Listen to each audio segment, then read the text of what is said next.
Okay बेटा, हम लोग पहुंचे टैक्सेशन में। ये चैप्टर का नाम है इनकम फ्रॉम अदर सोर्सेस। ये आप लोग सम्स वाले पेजेस में लिखोगे बाद में, जब मैं समझा दूं उसके बाद। ये सुधीर प्रकाशन का इलस्ट्रेशन 8 है।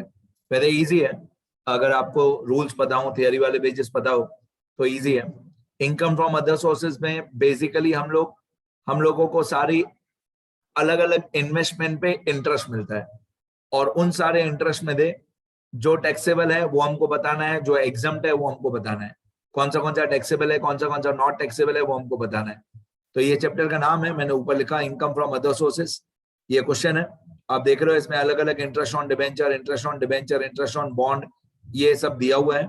और ये आंसर है हमारा। टैक्सेशन सब्जेक्ट का कोई भी चैप्टर हो, आंसर का फॉर्मेट यही होता है। Statement showing the computation of taxable income from, जो चैप्टर का नाम हो। कोई भी चैप्टर हो टैक्सेशन का, हेडिंग इसी तरीके से होती है, statement showing the computation of taxable income from, फिर जो चैप्टर का नाम हो। ऑफ, यहाँ पे ऑफ के बाद हम एसएससी का या ओनर का नाम लिखते हैं। प्रीवियस ईयर जो अभी अभी खत्म हो गया, असेसमेंट ईयर जो अभी चल रहा है, प्रीवियस ईयर जो जस्ट अभी कंप्लीट हुआ, असेसमेंट ईयर जो अभी चल रहा है। तो जो मैं ये क्वेश्चन कर रहा हूं, ये मैं आज की डेट यहाँ पे लिख दूं तो आज है 28 फरवरी 2022। ये आज की डेट है 28 फरवरी 2022। तो आज की जो डेट होती है वो हमेशा असेसमेंट ईयर में फॉल होती है। मतलब 28 फरवरी 2022 जो है वो 2021-22 में फॉल होता है। तो जो आज की डेट है वो हमेशा असेसमेंट ईयर होता है जो चल रहा है, और जो साल खत्म हो गया उसको प्रीवियस ईयर बोलते हैं। अब ये हमारा इलस्ट्रेशन 8 का आंसर है। ठीक है, ये जो लिखा हुआ है स्टेटस इक्वल टू इंडिविजुअल, मतलब सिंगल ओनर का स्टेटस है। रिटर्न इक्वल टू ओरिजिनल, मतलब हमारा पहला इनकम टैक्स रिटर्न है ओरिजिनल। कभी गलती हो जाती है तो रिवाइज वाला रिटर्न भी फिल करते हैं, पर ये आपको हर क्वेश्चन में लिखना ही है, इसकी कोई मार्क्स नहीं होती है। Status equal to individual, return equal to original, पर लिखो तो अच्छा इंप्रेशन पड़ता है, बाकी इसकी कोई मार्क्स नहीं है। और स्टेटमेंट भी हर एक चैप्टर में सेम ही होती है। Serial number, particulars, amount inner column, amount outer column. ये टैक्सेशन है बेटा, अकाउंट्स नहीं है, इसमें कोई डेबिट क्रेडिट नहीं होता है। ठीक है, अब 1 नंबर से शुरू करते हैं। From the following particulars of income of Shrimati Patel, बस श्रीमती पटेल। तो यहाँ पे मैं हेडिंग में लिखूंगा statement showing the computation of taxable income of Shrimati Patel. तो श्रीमती पटेल जो है वो एसएससी का नाम हुआ। आगे फिर लिखा हुआ है for the year ending on 31 मार्च 21। सीधी बात है, सब्जेक्ट टैक्सेशन है, तो जो भी हमने पैसा कमाया होगा वो प्रीवियस ईयर में ही कमाया होगा। हमारा प्रीवियस ईयर 31 मार्च 2021 पे खत्म हो गया। ठीक है, calculate the taxable income under the head income from other sources. बहुत इजी है, आप ध्यान दोगे तो बहुत इजी और स्कोरिंग है। Interest received on debenture of A limited 4500। अगर ऐसा कोई भी नाम दिया हो ना, A limited, B limited, C limited या X limited, Y limited, Z limited, ऐसा कोई भी नाम दिया हुआ हो तो इंटरेस्ट टैक्सेबल ही होता है। Interest received on debenture of A limited 4500, ये टैक्सेबल होता है। जब आप स्टेटमेंट में कोई भी ट्रांजैक्शन लिख के अमाउंट के कॉलम में अमाउंट लिख देते हो 4500, और यहाँ पे ट्रांजैक्शन का नाम लिख देते हो interest received on debentures of A limited. जब आप कोई भी ट्रांजैक्शन लिख के उसकी अमाउंट लिख देते हो 4500, मतलब आप ये बोल रहे हो कि ये 4500 जो है ये टैक्सेबल है। अगर आप यहाँ पे आप अमाउंट लिख रहे हो अमाउंट के कॉलम में, मतलब आप प्रोफेसर को ये बोल रहे हो कि ये 4500 टैक्सेबल है। और अगर आप यहाँ पे अमाउंट की जगह पे डैश डैश कर देते हो, अगर आप अमाउंट की जगह पे डैश डैश कर देते हो, मतलब आप अपने प्रोफेसर को ये बोल रहे हो कि interest on debenture of A limited जो है वो एग्जम्प्टेड है, मतलब नॉट टैक्सेबल। तो खैर ए बी सी कोई भी नाम हो वो टैक्सेबल ही होता है। तो ये वाला 4500 इज टैक्सेबल। फिर सेकंड वाला जो ट्रांजैक्शन है उसमें लिखा हुआ है interest received on listed debenture of B limited. Interest received on listed debenture of B limited, amount है 36,000 और टीडीएस का रेट दिया हुआ है 10%। तो पहले मैं 36,000 और 10% लिखता हूँ, फिर मैं आगे समझाता हूँ इसका टीडीएस का क्या करना है। Interest received on debenture of B limited, interest received on debenture of B limited इसमें मेरे को ग्रॉस इनकम चाहिए, मेरे को चाहिए ग्रॉस इनकम। तो ग्रॉस इनकम का फॉर्मूला होता है, ग्रॉस इनकम का फॉर्मूला होता है net income multiply by net income multiply by 100 upon 100 minus R. Net income multiply by 100 upon 100 minus R, ये ग्रॉस इनकम का फॉर्मूला होता है। Net income multiply by 100 upon 100 minus R, ये formula कब लगाते हैं? जब आप लोगों को टीडीएस का रेट दिया, जैसे इस क्वेश्चन में टीडीएस का रेट दिया हुआ है 10%, तो ये जो आर है इस आर की जगह पे हम लोग लिखेंगे 10%। नेट इनकम मतलब जो क्वेश्चन में 36,000 दिया हुआ है वो, ये net income 36,000 multiply by 100 upon 100 minus R. 100 minus R मतलब जो टैक्स का टीडीएस का रेट दिया हुआ है 10%, उसको हम लोग आर बोलते हैं। तो 36,000 मल्टीप्लाई बाय 100 अपॉन 90 हो जाएगा। 36,000 मल्टीप्लाई बाय 100 अपॉन 90, तो हमारा आंसर आ जाएगा equal to 36,000 multiply by 100 divided by 90, तो ऑब्वियसली हमारा आंसर आएगा 40,000।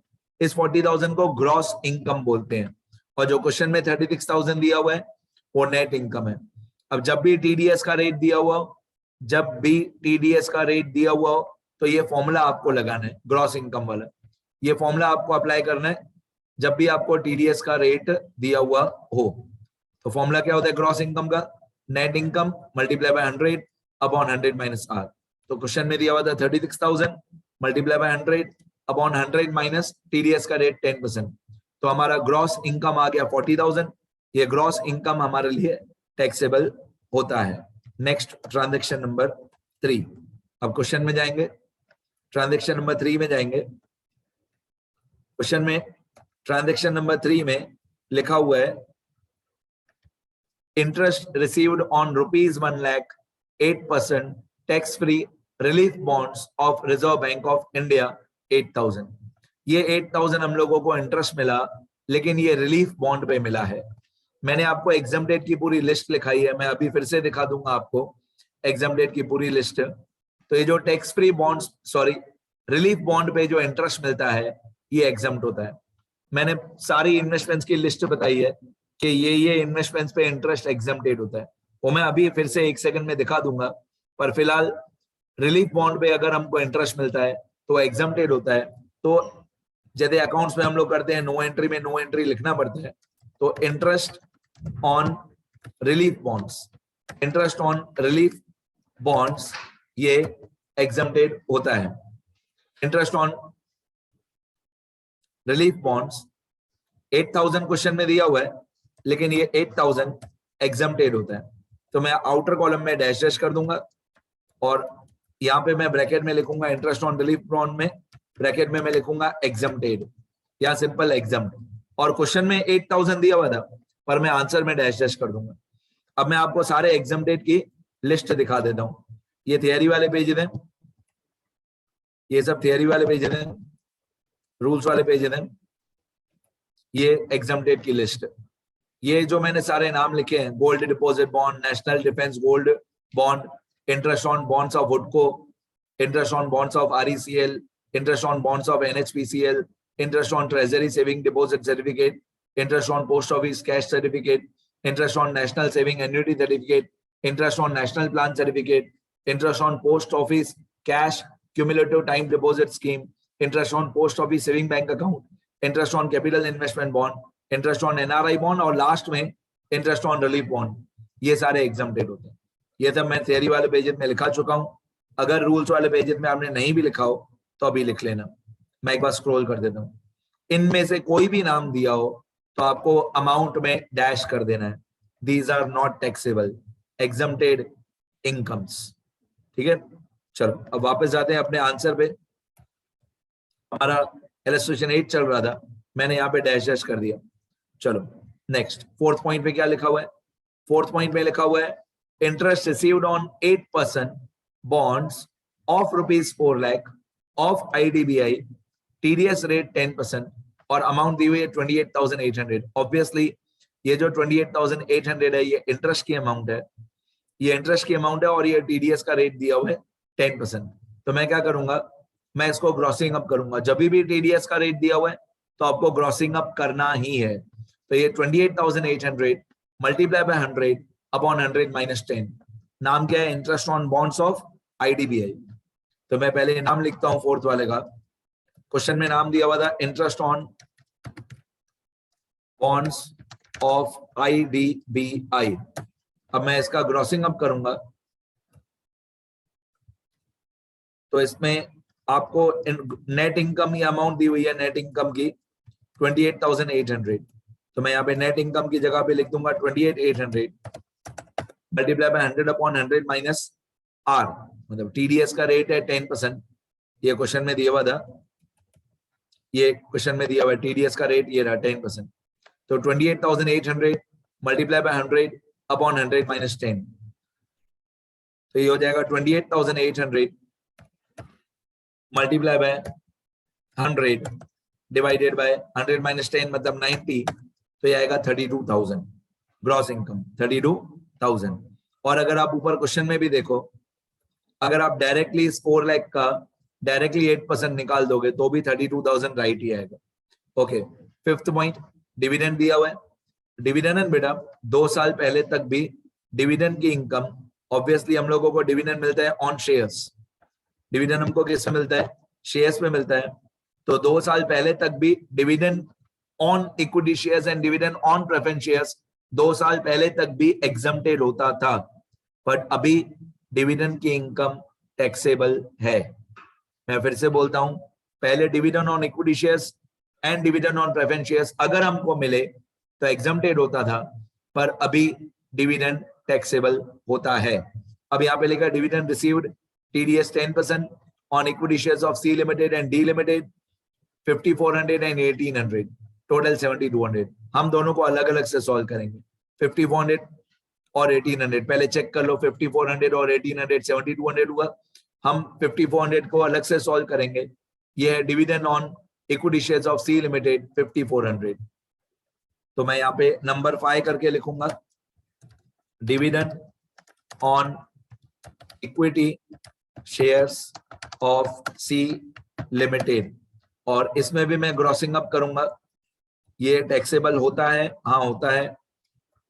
नेट इनकम हमको दी हुई है 5,400 और टीडीएस का रेट दिया हुआ है 10%, तो 5,400 मल्टीप्लाई बाय 100 अपॉन 100 माइनस 10, तो ये हो जाएगा equal to 5,400 multiply by 100 upon 100 minus 10 मतलब 90। तो 5,400 मल्टीप्लाई बाय 100 अपॉन 90 ऑब्वियसली 6,000। ये हो गया सी लिमिटेड के शेयर्स का डिविडेंड। सेम ऐसा ही डी लिमिटेड है। मैं तो पहले पूरा कॉपी पेस्ट कर देता हूं, आपको एग्जाम में लैपटॉप अलाउड होगा नहीं, बट आपको सारा फिर से लिखना पड़ेगा। मैं 6 नंबर करके लिखूंगा, dividend on shares of D limited. Dividend on share of D limited, अब आपको अगर याद हो अमाउंट, मेरे को तो याद है 1,800 था क्वेश्चन में, ब्रैकेट में 1,800 दिया हुआ था। ये रहा डी लिमिटेड का डिविडेंड कितना मिला 1,800। इस 1,800 का ग्रॉसिंग अप करेंगे तो 1,800 multiply by 100 upon 100 minus R, तो 1,800 यहाँ पे आ जाएगा 1,800 multiply by 100, 1,800 multiply by 100 upon 100 minus R. थोड़े लाइंस इंसर्ट करें बेटा।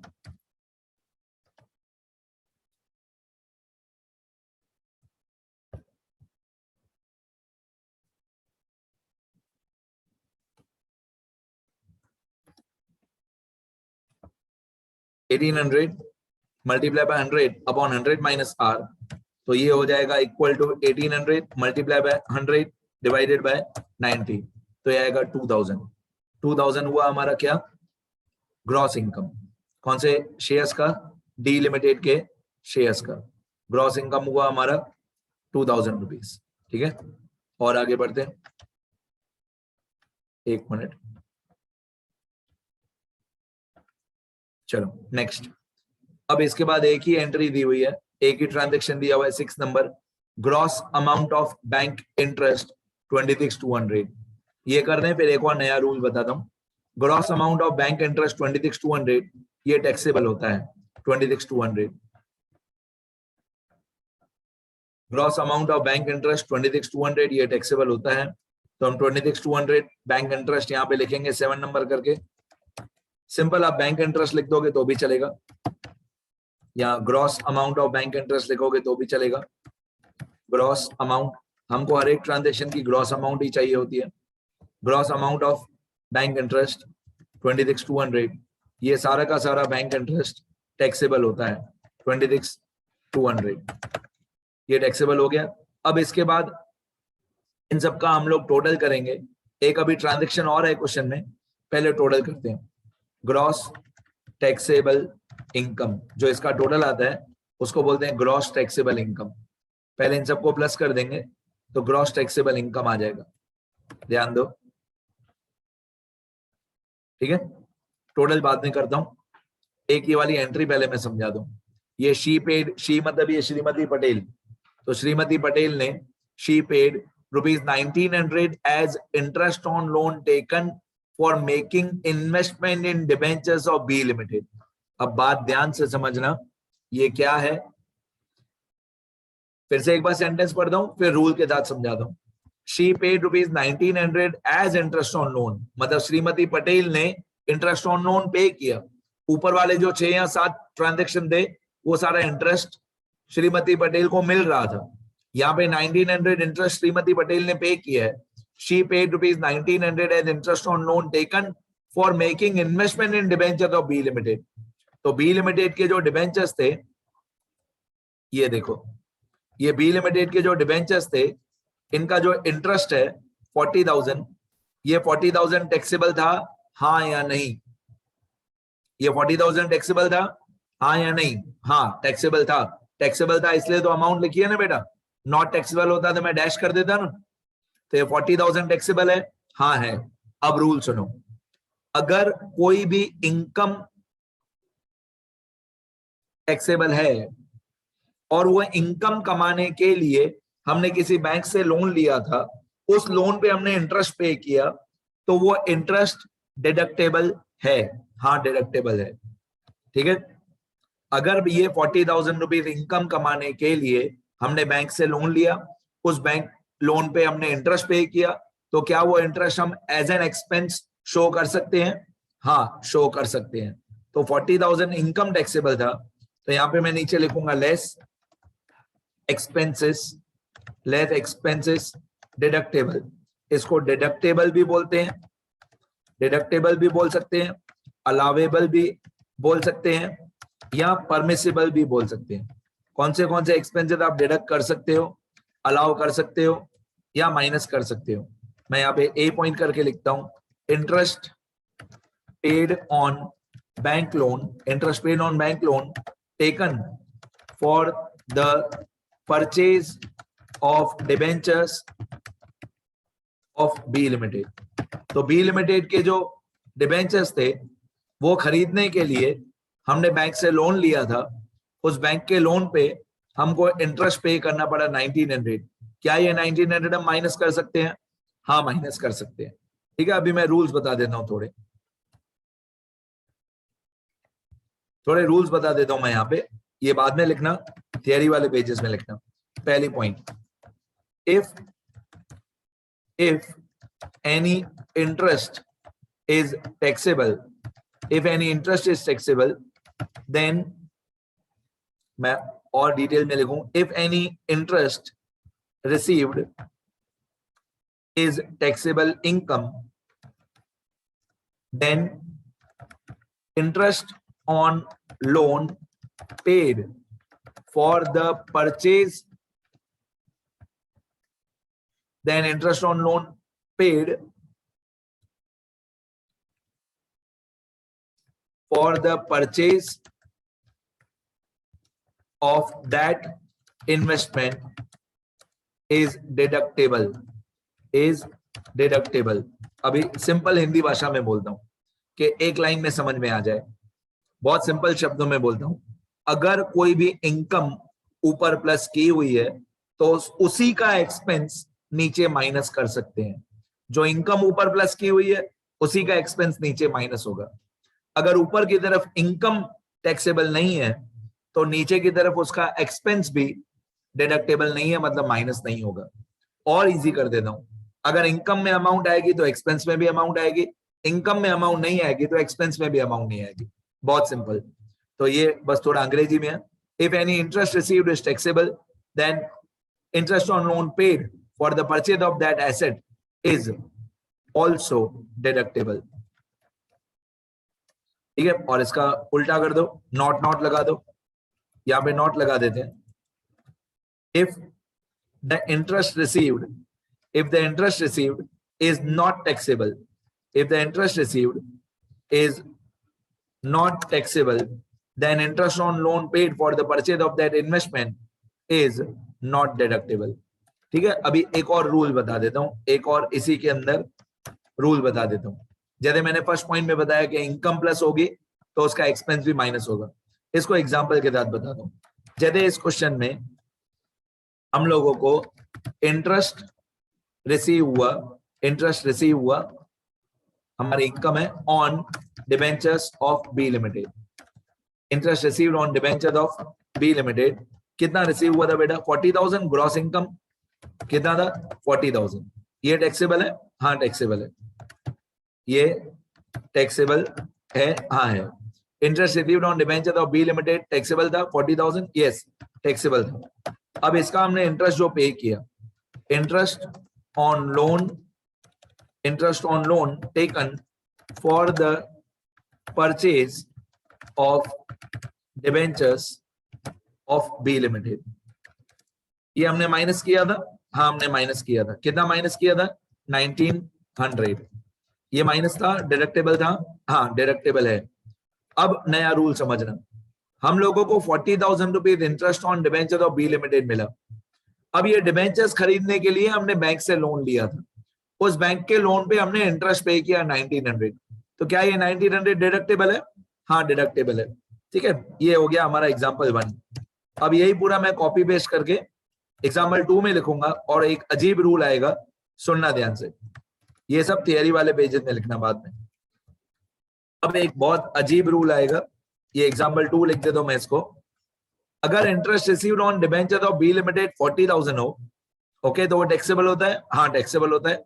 अब ये 40,000 रुपीज इंटरेस्ट कमाने के लिए हमने बैंक से लोन लिया, ओके, उस बैंक के लोन पे हमने इंटरेस्ट पे किया। देखो हम लोगों को बी लिमिटेड के डिबेंचर्स खरीदने थे, वो बी लिमिटेड के डिबेंचर्स खरीदने के लिए हमारे पास पैसे नहीं थे, तो वो पैसे हम लोगों ने बैंक से लोन लिया, ओके। अब बी लिमिटेड के डिबेंचर्स पे हमको इंटरेस्ट मिला, कितना इंटरेस्ट मिला? 40,000। क्या ये टैक्सेबल है? हाँ टैक्सेबल है। अब इस बी लिमिटेड के डिबेंचर्स खरीदने के लिए हमने बैंक से लोन लिया, उस बैंक के लोन पे हमने इंटरेस्ट पे किया, कितना इंटरेस्ट? 49,000। सपोज 49,000 पे किया, तो क्या ये 49,000 पूरा डिडक्टेबल है? पूरा एक्सपेंस में शो करेंगे? हाँ शो करेंगे। मतलब मेरे कहने का कंक्लूजन ये है कि कभी कभी ऐसा होगा कि इनकम से ज्यादा एक्सपेंस हो जाएगा, फिर भी आप दोनों की फुल अमाउंट लिखोगे? हाँ लिखोगे। तो चाहे एक्सपेंस की अमाउंट यदि 1900 है, एक्सपेंस की अमाउंट इनकम से छोटी है, तो भी आप पूरा एक्सपेंस लिखोगे 1900। अगर एक्सपेंस की अमाउंट 49,000 इनकम से ज्यादा है, तो भी आप पूरा एक्सपेंस लिखोगे 49,000। कभी कभी ऐसा भी होगा कि एक्सपेंस ज्यादा बड़ा होगा, ठीक है। और सिंपल लॉजिक, पहली 2 पॉइंट, अगर इनकम प्लस करनी है तो उसका एक्सपेंस भी माइनस करना है। इनकम माइनस नहीं होगा, सॉरी इनकम प्लस नहीं होगा तो एक्सपेंस भी माइनस नहीं होगा। मतलब यहाँ तो दोनों में अमाउंट आएगी, यहाँ तो दोनों में डैश आएगा। Okay done, everything done. अब मैं सिर्फ इसको बैलेंसिंग करूंगा। पहले ग्रॉस टैक्सेबल इनकम निकालूंगा मैं। Gross taxable income equal to sum, कितनी अमाउंट से सबको प्लस कर दें फॉर्मूला से। तो एक है 4500, एक 40,000, एक 32,000, एक 6,000, एक 2,000, एक 26,200। यहां तक का मेरा टोटल आ रहा है 110,700, 1,10,700। इसमें मैं एक्सपेंस माइनस करूंगा 1900, हाँ मैं माइनस कर दूंगा। अब इसके बाद ग्रॉस टैक्सेबल इनकम के बाद आएगा नेट टैक्सेबल इनकम। ग्रॉस हो गया, अभी नेट, यहाँ पे आएगा नेट टैक्सेबल इनकम। आप बोल सकते हो net taxable income from other sources. अब अदर सोर्सेज में नेट टैक्सेबल इनकम कैसे निकालोगे? जो ग्रॉस वाला था इनकम्स का टोटल 110,700, उसमें ये 1900 माइनस कर दोगे तो हमारा फाइनल आंसर 108800। इसके नीचे डबल लाइन कर देना, जैसे अकाउंट्स में करते हैं, सिंगल लाइन डबल लाइन, 108800। मैं एक बार स्क्रॉल कर दूंगा सारा,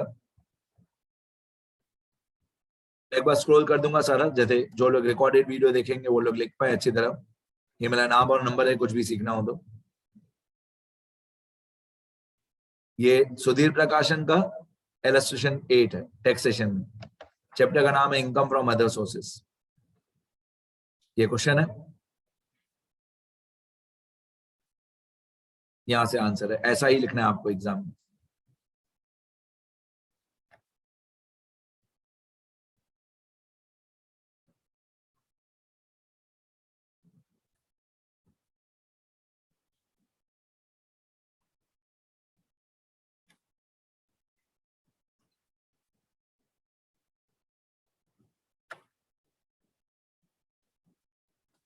ये रूल्स लिखना थियरी वाले पेज में।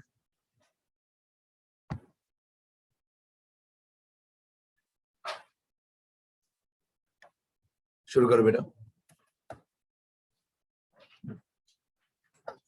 लिखते रहो।